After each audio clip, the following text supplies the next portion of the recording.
the second opportunity to see these teams again in a championship. And man, it's been. How do you like the sequel, Herbie? Sequel's been pretty good, and I think we're just getting started here. We may have some more football to be played. Yeah, we'll see. Hugel not automatic, but it looks like the best Bama can hope for would be a field goal attempt in overtime. Let's see if the Tigers can win it right here. Williams to the left. Watson. End zone. Overthrown. Like it well defended that time. It took 5 seconds off the clock. Notice they put Minkah Fitzpatrick on number 16, one of their best cover guys. 9 seconds, 1 timeout. And Chris, that last play, Mike Williams is into the boundary to the left. Not only does he have the corner Everett on him, he also has a safety, number 6, Hootie Jones. So you're using 2 defenders to try to take him away. That should open up one-on-one opportunities off to the right, which includes Jordan Leggett, and also don't forget about Hunter Renfrow, who's in that slot in the middle. Watson lobs it for the end zone. Williams is knocked down. Here comes a flag. Interference in the end zone. We'll put the ball at the 2-yard line. There are 6 seconds to play.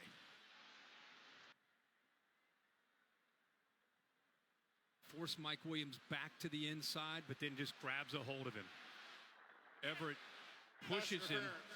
Defense, number 28. Foul occurred in the end zone. By rule, ball be placed at the 2-yard line. First down. He did a great job with his technique to force him to where his help is, where the safety is. But then once he gets by him, he reaches around his waist to hold him. How great is this? This could be the final play of the college season, perhaps, if Clemson gets a touchdown to win it. If Bama can hold them out, perhaps a field goal attempt for overtime.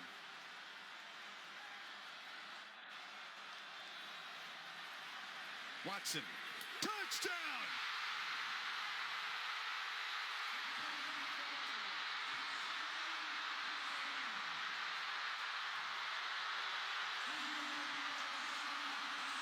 Hunter Renfrow. Little man makes another enormous play. 1 second remaining.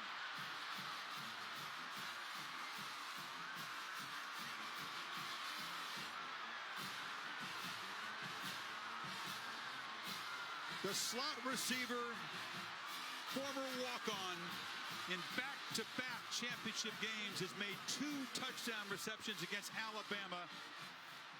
They'll talk about that play in the Clemson Nation forever. The touchdown here to potentially win it.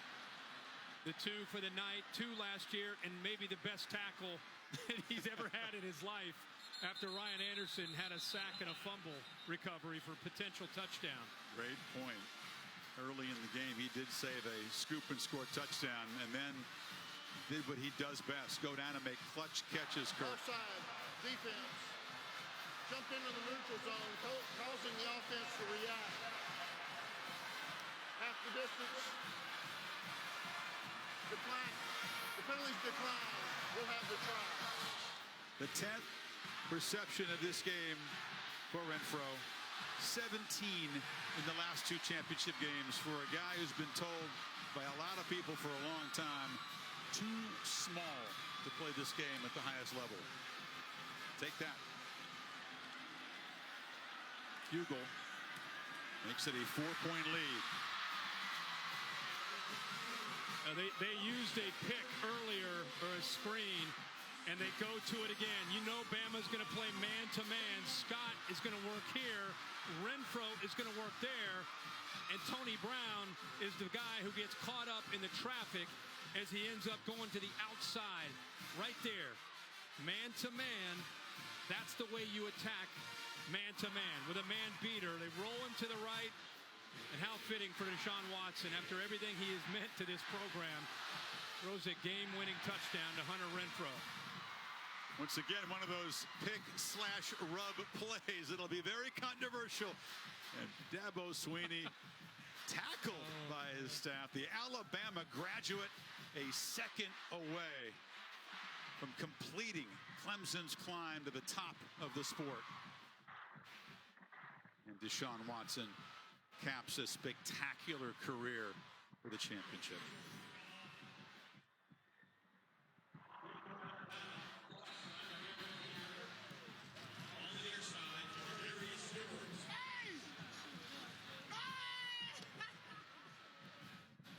One final piece of business. Hugel just boots it along the ground. They fall on it. Clemson Tigers, new kings of college football.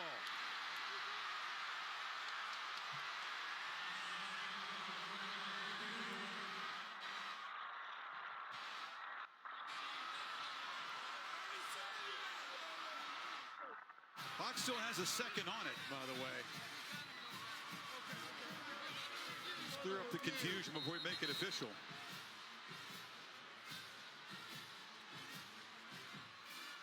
Mike DeFee's got his hands full to clear the field here, and let's bring Dave Kataya in to try to help us sort this out. Did the ball roll 10 yards before they fell on it? There's 2 points here. Number one, the ball was recovered on the ground. If the ball is generally recovered on the ground, the clock's not going to start. But let's see, they're going to have to look at this, the timing on this, to see exactly what happened. Replay buzzed it, I'm sure, right away to take a look at this. The clock does not start till that ball is legally touched. It's legally touched when by the kickers if it's traveled 10 yards. It's legally touched with the receivers. Let's see if it traveled to the 45-yard line. Let's see who touches it here. First, they can't touch it till it goes 10. And it did just travel 10 yards before it was collected by Hugel himself. Now the key is the clock starts as soon as he touches it, but his knee's on the ground. That means it should be an immediate. I think they're going to have 1 second left here because he's not up with this. 1 second for Clemson to just take a knee. Exactly. They did recover the ball, so it's legal recovery. It's 10 yards. So it's going to be Clemson football. There's not going to be a Hail Mary for Alabama here if they give the ball to the Tigers as they should. They've got to look at several factors. Or again, whether it was illegally touched before it goes 10 yards and what the status is of the clock. Are you convinced that Hugel his knee was down when he actually collected the ball? It appeared to me that his knee was down when he collected the ball.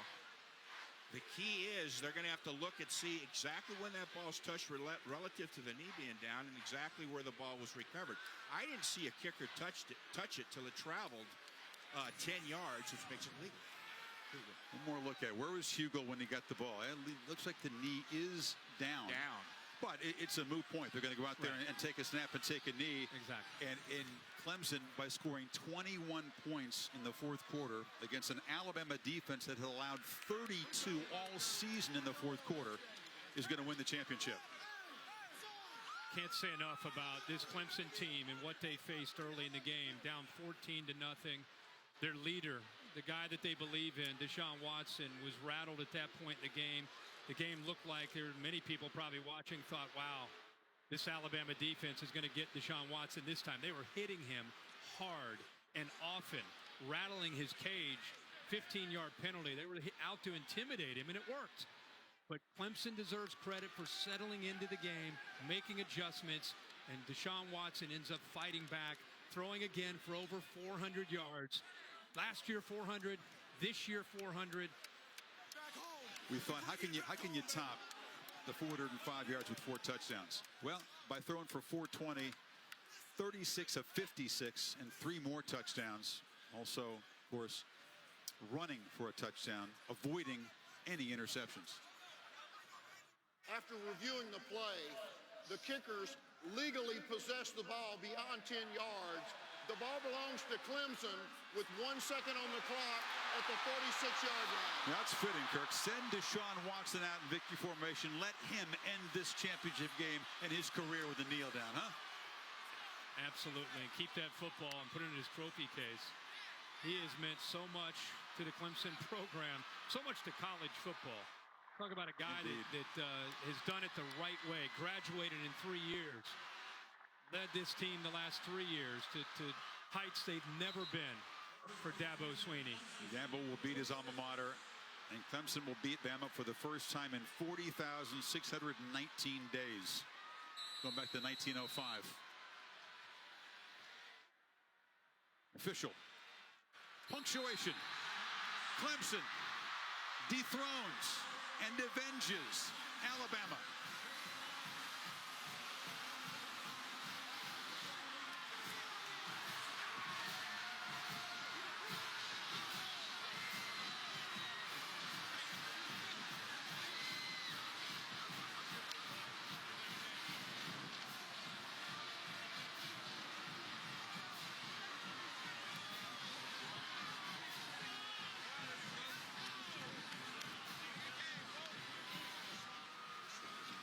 A sequel every bit as special as the classic a year ago. Alabama's ferocious defense had its way early.